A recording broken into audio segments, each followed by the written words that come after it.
Hey there, welcome to episode 53 of Money Never Sleeps, a podcast that looks inside the head of entrepreneurs and at what makes them do what they do. I'm Pete Townsend, your co-host of Money Never Sleeps, along with Owen Fitzgerald. In this episode, Owen and I catch up with Claus Christensen, the CEO and co-founder of Know Your Customer, an efficient identity verification solution helping institutions meet regulations, generate new revenue streams, and reduce costs. Owen and I both know Claus from the fintech and regtech circuit here in Ireland, and he's well connected with some of our good friends in the Asian fintech market as well, like Mo Harvey from Enterprise Ireland. What's up, Mo? As Claus has such a varied and interesting background, Owen and I have been trying to line him up for a chat for a while, and we finally got him here. So away we go with Claus Christensen in episode 53 of Money Never Sleeps. Money never sleeps, pal. Here we go again. Welcome back to Money Never Sleeps. I'm Pete Townsend. And I'm Owen Fitzgerald. And we're on with Claus Christensen, co-founder and CEO of Know Your Customer. Welcome to the show, Claus. Thanks for having me. Great to have you here. So let's get right to it.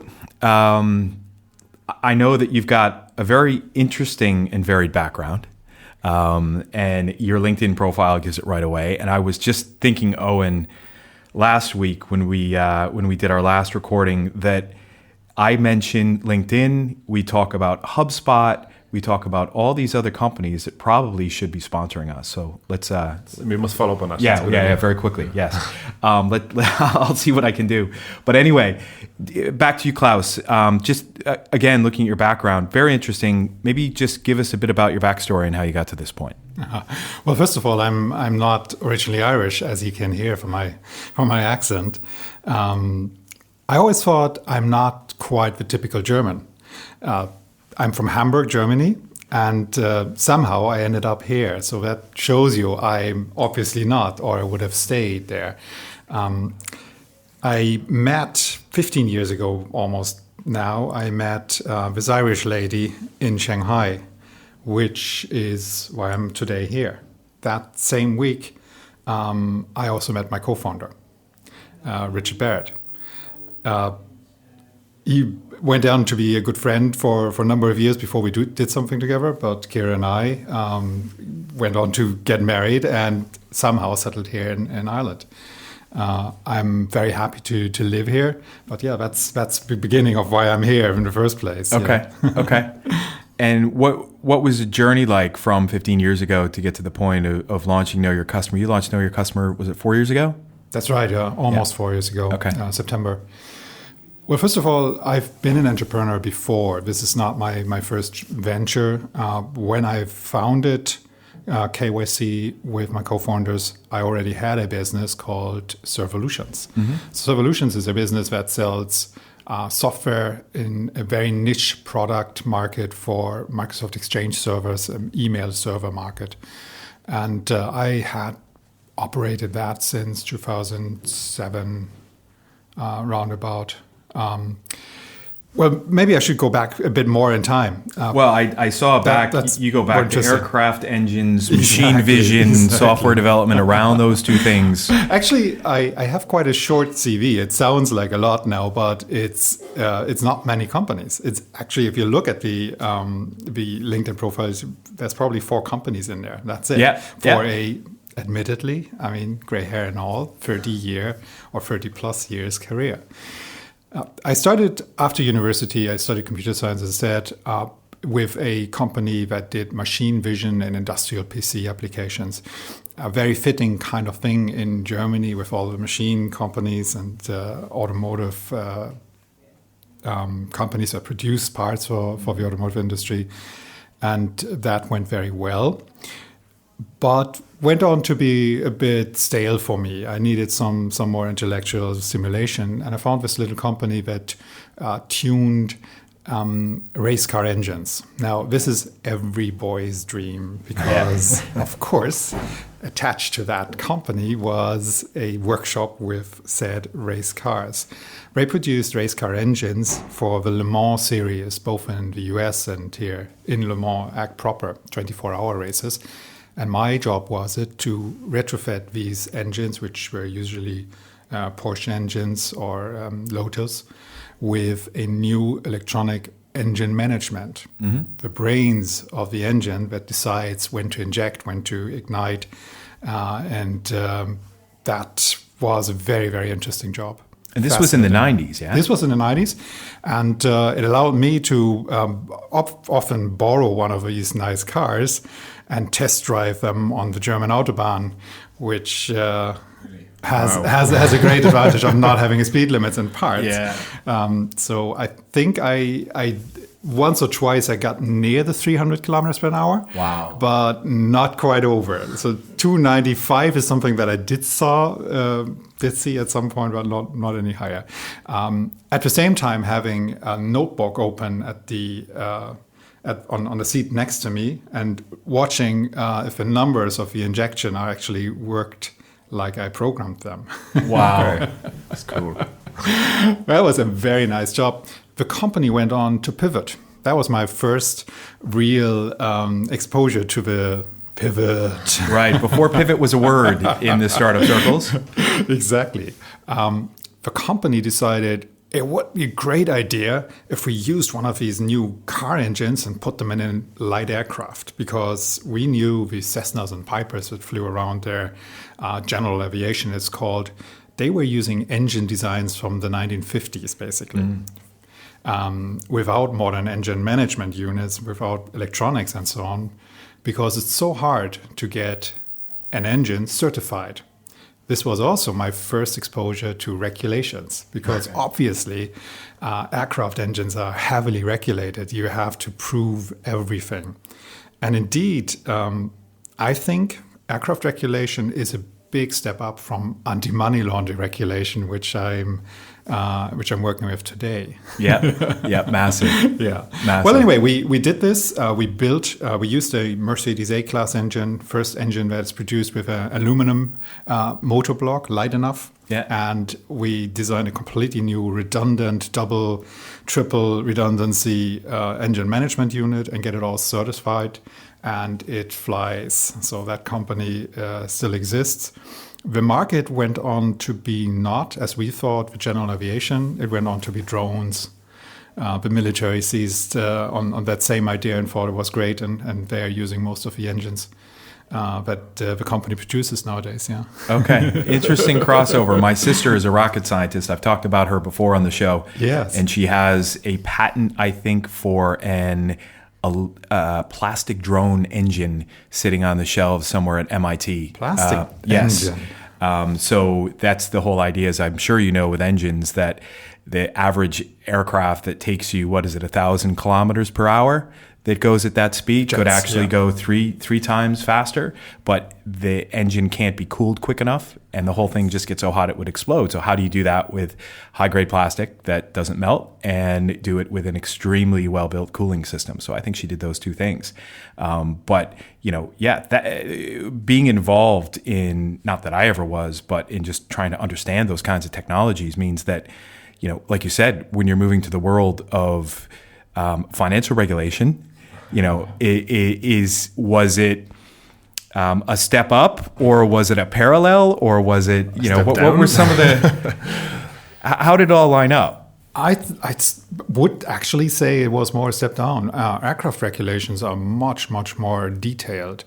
The regulations to the proof we had to deliver that this engine and this engine control unit was safe and can actually be used was measured in pages. And there was a joke going around in the aircraft industry that you have to produce documentation as proof that weighs as much as whatever you want to sell. Mm-hmm. And our engine weighed in at like 200 kilograms. And I think we got very, very close to that measure in like piles and piles of paper.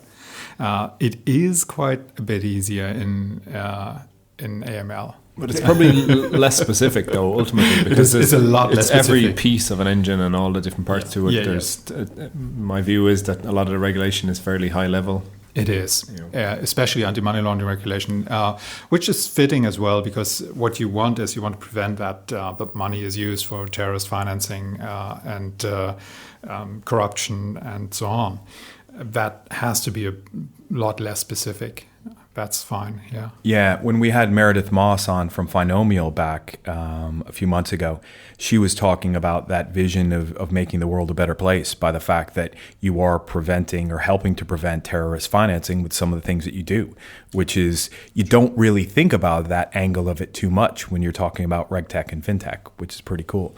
What was your inspiration, moving ahead to with Know Your Customer to get that off the ground? Just one more point to that, what you just sure, said. Absolutely, yeah. Before we get to inspiration, yes, I actually love this about this company. This is the first time in a long time. I mean, it's nice to let people drive around the circle very fast, or it's nice to produce engines that then fly in aircraft and people get faster where they want to get. Yeah. But this company, KYC, enables banks and other financial institutions to comply with regulations without burdening both sides, the financial institution or the customer. It also allows regulations to progress. I think one of the biggest problems nowadays is that lobbying from financial institutions kind of put a cap on how much regulation there is at the moment. Some regulation, for example, in the UK, has been softened, and in my view, a bit too much, to allow for the seemingly obvious limits of what you can do from the financial institution side. But with good RegTech, you can do a lot more, and it's easier. So it allows regulations to stand and not be softened, and at the same time doesn't burden financial institutions or us as consumers of banking services. So over time, you're saying that, in the past, before we had some digital solutions, that the difficulty with which institutions would try to comply with some of these regulations meant that it would get dumbed down a bit. Exactly. How much paperwork can you fill out? Yeah. There is a limit, but if you can do this automatically or automated in some way, you can push it further, and that makes the world a better place, a safer place. I gotcha. Makes sense. Yeah. So on your inspiration to get this going, and that, very simple. It's one of these stories where people sit together and just encounter the problem for themselves. Yeah. First of all, I've encountered KYC processes all over the world. I've had this funny history where I lived in different places. Obviously, I come from Germany. I know that regime. The first place I went to live a bit was Shanghai. That's where I met Kira and Richard as well. And I opened a bank account there because at that time there was no Airbnb. This is 13 years ago, 14 years ago when we lived there. And we had to have a local bank account there to pay bills and so on. So I went through an international bank's KYC processes in China, which are not dissimilar to ours here. And we went on to live for a while in Italy as well. And I went through the process there. Italy has a very interesting KYC law that blows up the documentation a lot more. I counted. I had to sign 12 different times for opening one bank account. wow. So I personally, I know KYC regulations, and I know it for businesses as well, because I've operated like 3 different businesses over time now. And every single time you need a bank account, you need some sort of legal representation, and every single time you go through this process. I've had it a lot. But at that particular point in time, 4 years ago, we sat together, and I was on the advisory board of a small tech company that was in a prop tech business, I'd say. It was set up to sell property shares into Southeast Asia and Asia in general. We had to KYC a lot of businesses, small purpose, special purpose vehicles for investors for these investments, and we didn't have a big team. So I was just advising this company, and that's where we said there should be an app for that. Yeah, yeah. And there wasn't. And so we thought, that's a great idea, actually. Let's get started. And we set up a team, and I got a few guys together to build the tech. And it took a bit longer than when we thought it would take, as usual. Yeah. No, I remember seeing it in some of the earlier days. I know you're probably 2 years in at that point, but when I was helping out a SureHedge a couple of years ago, and seeing the very beginnings of Know Your Customer integrating with the AssureHedge platform.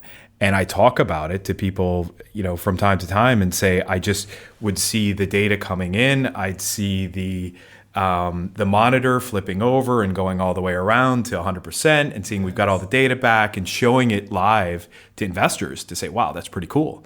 And so saw it at that point, and that was 2 years ago, probably the last time I saw it. What's happened the last 2 years? Certainly the user interface has improved a lot. I thought it was pretty cool back then. It was, but that certainly has improved.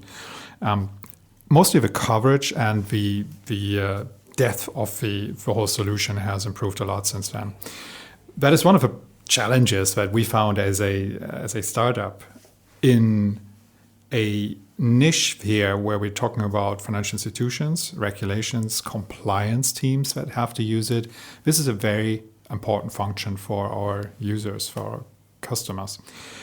That means they are not that quick to decide, and a minimum viable product, as we all love in the tech world, isn't all that minimum. It has to be quite big. That is something we struggled with, to build a product that was big enough and complete enough really for these customers. AssureHedge was one of the very first, I remember, and very thankful for them to getting on board at the time.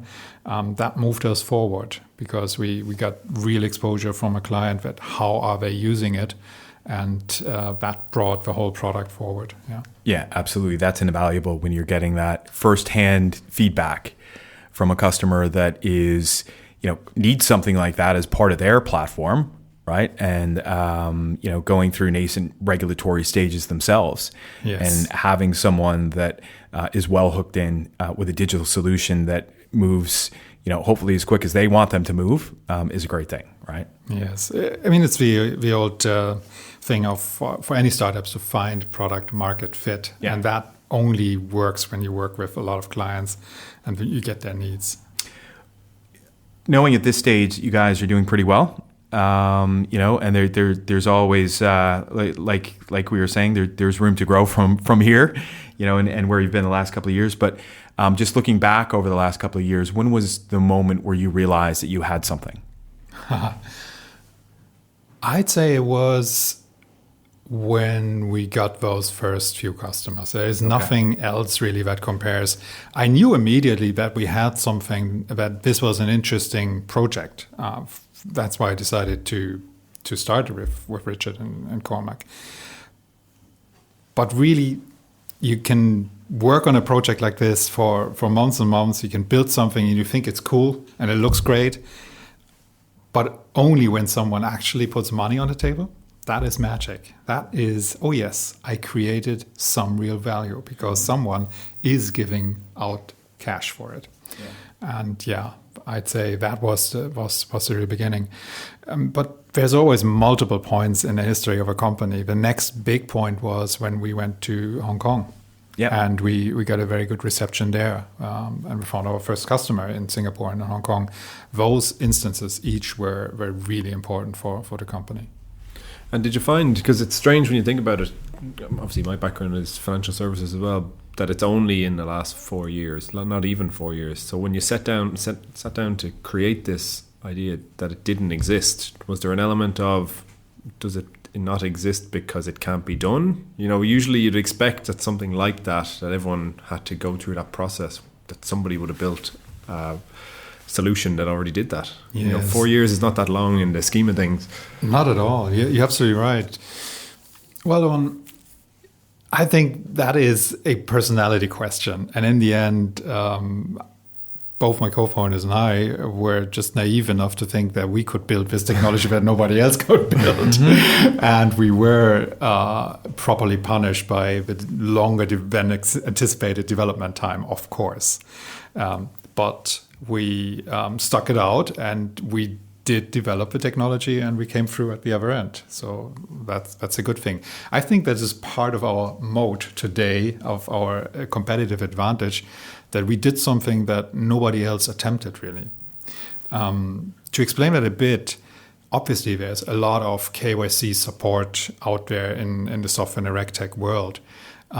there's a lot of solutions that only do workflow, that guide the user through what they have to do. And there's a lot of solutions who try to create shortcuts for the compliance team by building basically a database of people and of companies, and then just renting out access to that database and saying, okay, if you find people here or a company here, very good.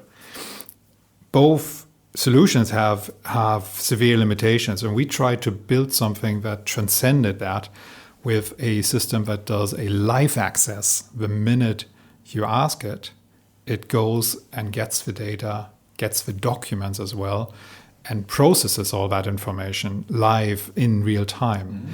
And that was something where we weren't entirely sure at the beginning if it could be done.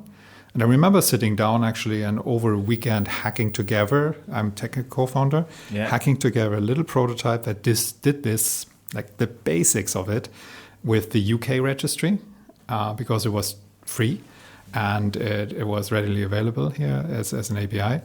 And that was another instance where I thought, oh yeah, this is actually possible. It might not be possible for every instance, for every company, for every country on earth, but we can do it here. So let's expand on that. Yeah, I talked to quite a few folks in the capital markets still after my long career in the capital markets. And anytime I tell them about these new digital solutions that are in market, that are solving problems that they still have, that they say will never be solved because of AML and KYC, I point to what you're doing and you know what some other digital solutions are doing and say, guys, look, it's all very possible. What's your response when you're up against some of this, not legacy technology in the corporate world, but legacy leadership in the corporate world that say this can't be solved, but you've proved that it can be? Very difficult for us as well. It is actually a marketing challenge and a challenge to reach out to customers who would before basically dismiss it. Yeah, somebody is claiming to have solved this problem. Couldn't be done. So I don't even want to engage with them. And we didn't get very far in our first few forays into larger financial institutions. It's only now that we've proven this works with a few smaller ones and progressively now larger ones that we are taken seriously by larger players. I only see this now.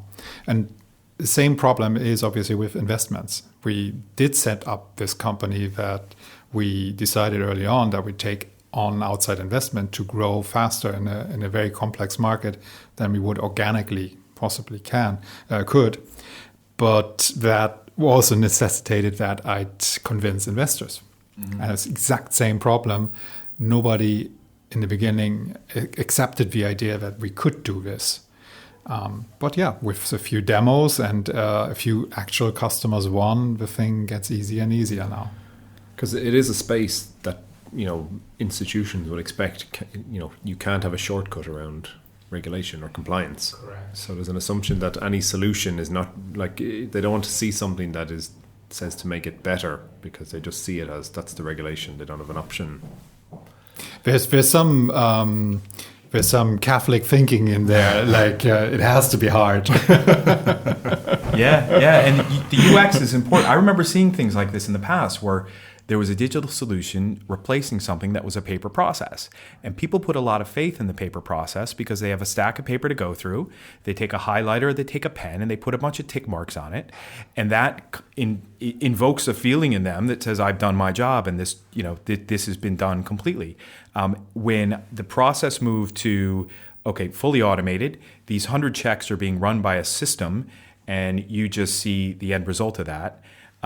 It was scary for people, yes. Right? Now, being able to see graphically that completion of the process as you move from 0% to 100% is comforting. Yes, right? I think that's important. We also have these little tick marks on that you mentioned. Yeah. We try to bridge with the user interface exactly this gap. We trust paper so much as humans because we've worked with paper 2,000 years. It's baked into our culture, and the belief of a document and the belief of a wet signature, mm-hmm. that is so strong at the moment. But of course we all know in our minds anyway that digital technologies are actually better there. They are more comprehensive and they have stronger authentication and everything built in. It is actually a better process.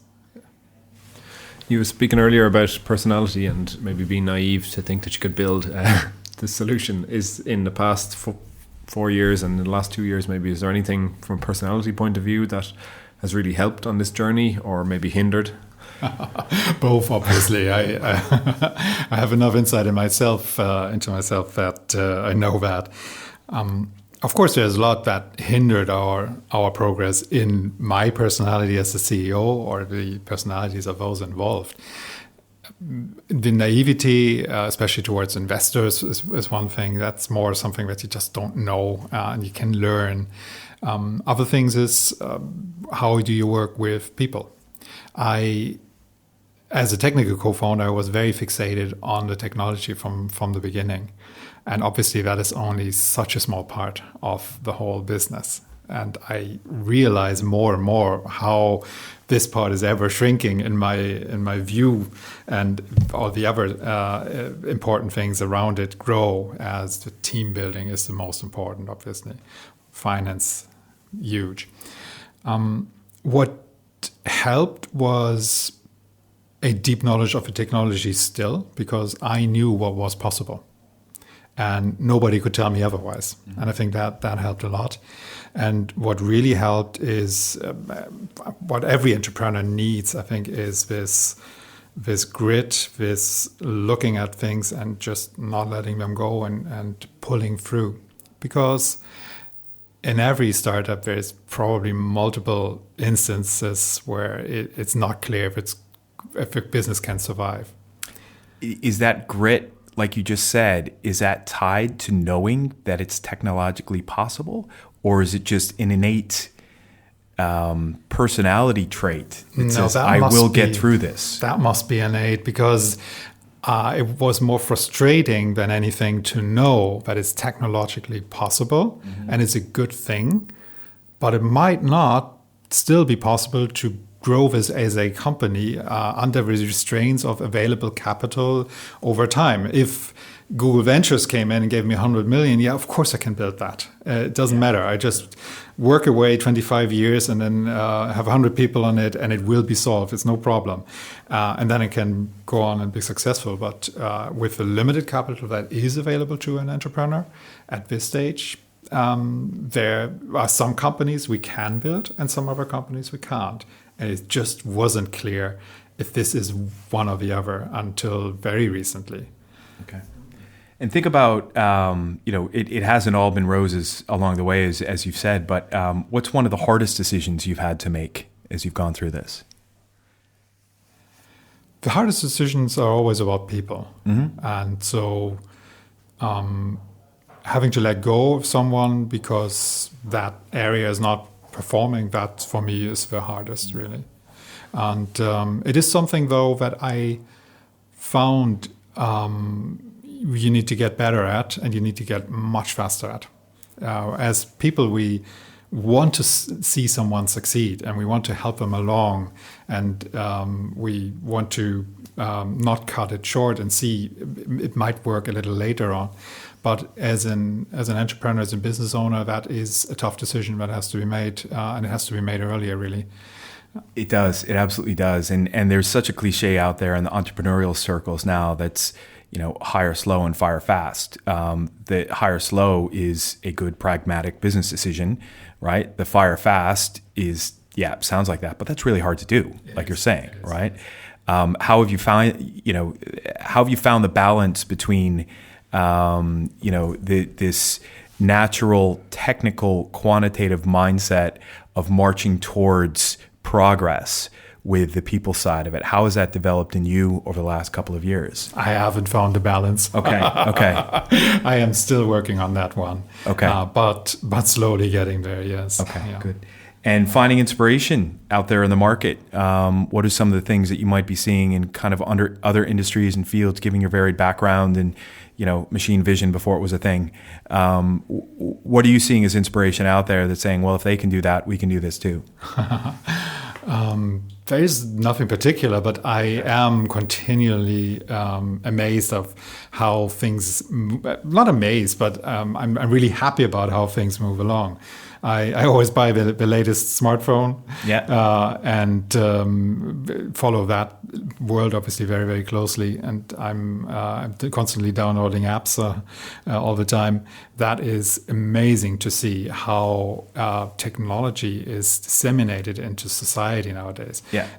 As I said, I have a long career. I was playing with computers while still in school. My first computer was a Commodore 64. Oh, yes. To date me there. Myself here. To see this technology, which was completely, it was something very, very limited to very few people. And to study computer science was something very special at the time when I started. To see this adoption here, like I can see 5 smartphones here on the table, but I mean, to see this dissemination in society and how society is discussing the implications of us all using technology, that was something we did in 1985 in very limited circles. Now it is everybody, and that's fantastic. Oh yeah, and seeing how quickly it's moved in 12 years since the first smartphone. I was listening to Ben Horowitz this morning talk about he's a venture capital A16Z. Yes, the name of the business. I follow his podcast as well. And he was talking about someone asked him what was going to be the killer application of blockchain. He's like, listen, blockchain, it's terrible. It's really hard to program with it. It's really hard to make progress with it. But look at the first smartphone. How could you actually get anything done on that small ass screen, as he said, right? And it was a difficult user experience, but it was a leap ahead because of two things. One, it had GPS. Two, it had a camera. So you could have people building and developing on top of that. That has made all the difference in how we live our lives, with, the cliche being with a supercomputer in your pocket more powerful than what sent a first man to the moon, right? There are interesting technologies being developed alongside what you guys are doing that I think is going to open up Know Your Customer to a much larger audience, I would expect. I would expect as well, yes. This is technology that's so useful, but we definitely see that applied very, very broadly. And the signs are great. We have our customers here in Europe, in the US, and in Asia. And especially Asia is very, very fast growing. So I'm happy we made the jump. Great. And how have you found, I suppose, working with your co-founders over the last couple of years, and who do you lean on then, both from a company point of view and a personal point of view? My co-founders have been great, actually, in supporting my role in the company. They have made me the CEO and have supported me wholeheartedly through the whole journey, and that I'm really thankful for that. I am leaning on Richard a lot for advice. He's a very experienced businessman in various different ventures. That is very good to have, but he gives me complete freedom. So if this fails, here on the record, it's on me. But Richard is obviously someone who's very important. But by now, it is more of a staff that I have in the company. The management team and the marketing team, they are all extremely good. And working with them is a pleasure, seeing everybody grow. And that's the people I lean on most. I should not forget my wife, though. Kira is someone who I discuss everything with. We're really in detail about what happens in the company. First of all, because I need her on board. I couldn't keep this from her because this kind of lifestyle between Hong Kong, Singapore, Dublin means we have to be very close, and she has to know things. And also because she has a very entrepreneurial mindset. Her father was a very well-known entrepreneur here in Ireland, Vincent Ferguson. And I think she got that gene in her family. So I'm leaning on her a lot for insight. Yeah, I do the same. I've got a lot going on right now between trying to get a venture capital fund launched and keeping 5 or 6 advisory relationships going at the same time, which is quite interesting. I was talking to my wife this morning. We're heading away on a holiday in a few days, and she looked at me as if do you look a bit overwhelmed today, Pete? And I said, yes, I do. She's like, well, what do you need to get done today? Right. Which is just worry about that. She has a psychology background, and, she's my top advisor, as your Kira is to you. Here. So it's really important. Yeah. Who leans on you? All of them, of course. Okay. Leaning on people is one thing. In the end, though, this is a lonely position. The CEO position, I'm the one who does need to make the decisions and need to inspire everybody else. So everybody is leaning on me in the end. But that's fine. That is part of the joy as well, as setting the course and knowing where it's going, and then seeing it actually coming together. Absolutely. And have you found that tough as a more typical technical co-founder? Have you found that piece of it as the CEO, where it's probably less technical now, or has grown to be less technical over the years and is more people focused? Yeah, that has been a big journey for me personally. In general, being an entrepreneur and running a startup is a fantastic learning experience. It is something new every single day. And this is not the same company it was last year. So that's just half a year ago. And it certainly then wasn't the same company as the year before. And it won't be the same company at the end of this year. It is always changing. That is huge growth. And it's huge growth for me personally to learn all that. And that has been tough the people side is something I had to acquire for myself. In my business before, I worked with 2 people. In the engine aircraft engine company, I had a staff of 13, but now it's 38, and that is an entirely different beast. Absolutely. Well, I mean, so where do you see then, obviously, how it's grown over the last couple of years? Where do you see things moving? You've said it's a different company from 6 months ago even. Yeah. What does next year hold? Well, right now we closed a funding round, or almost closed it. There's very little left now, and that is in itself a big success for us that we got to the stage. Congratulations. Thank you very much. But I'm already looking for the next one. Yeah. So at the end of these years, I'm sure we will be in a position to raise a bigger amount. And that is actually necessary at this stage because we're held back.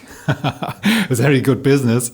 Once you found traction, customers generate some momentum by themselves. They need more of you. And they need more of you than you can actually deliver at any certain point because limitations in staff and so on. There's a number of fronts where we need more cash to expand faster, and where we're actually not delivering fast enough for our customers, and they would like it faster. And once we remove these breaks, we can grow faster. So the next step would be another big investment to enable us to do that. But more importantly, customers. We see a distinct change where we talked about it a bit earlier. We see a distinct change from small and medium size to much larger financial institutions being interested in this. And we get a much better response now when we do talk to them. And POCs, proof of concept works, are getting set up with a number of very large players.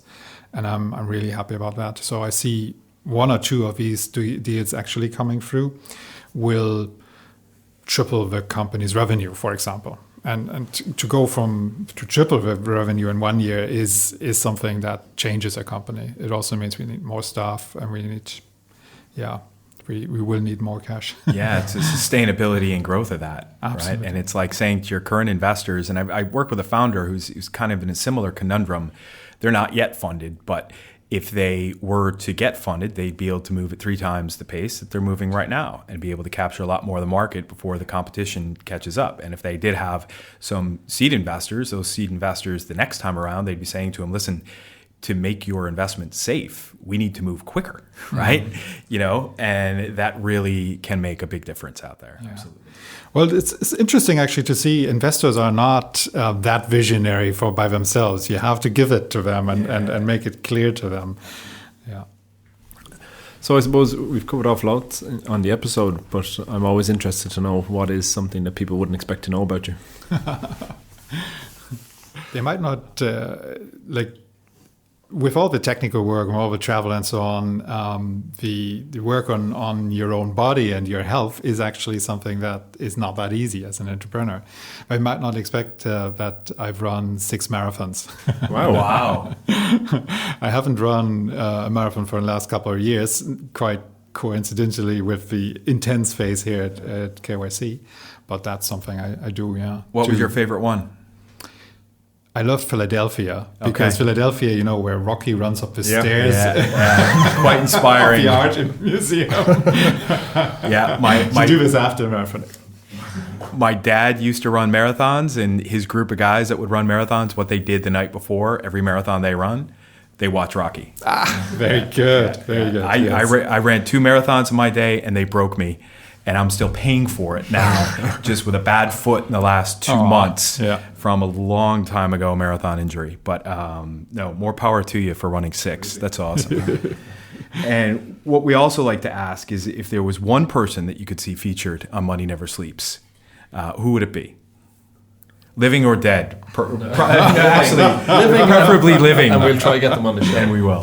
Well, get Ben Horowitz or Andreessen on. That would be good. Try, absolutely. You're setting the bar high. We'd love to get Ben Horowitz on. He's been part of the inspiration for why I do what I do, right? And why we're doing all this to begin with. So we will tag him on the social media that goes out on this tweet, Claus. Yeah. Just say it's from me. Yeah, absolutely. We'll put it out there for you. Awesome. Great. Well, thank you so much for coming on the show. It was great to have you here, and best of luck with Know Your Customer. We know you guys are going to go some great places with this business. Thanks, guys. Thanks for having me. Thank you. Money never sleeps, pal. That wraps it up, folks. Thanks to Claus for opening up his mind to help us figure out why he does what he does. To learn more about Claus and Know Your Customer, follow at KYC_LTD on Twitter, or on their website at one of the best domain names out there, knowyourcustomer.com. If you'd like to get involved in what we do, drop us a line on info@moneyneversleeps.ie or DM us on Twitter at MNS Show. As always, show notes and links are on moneyneversleeps.ie. We're on all the major podcast platforms, and remember, Money Never Sleeps is spelled as all one word. As for me, I increase the odds of startup success. DM me on Twitter at PTownsendNV if you want to know more. You can follow Owen on Twitter at OwenFitzgerald9.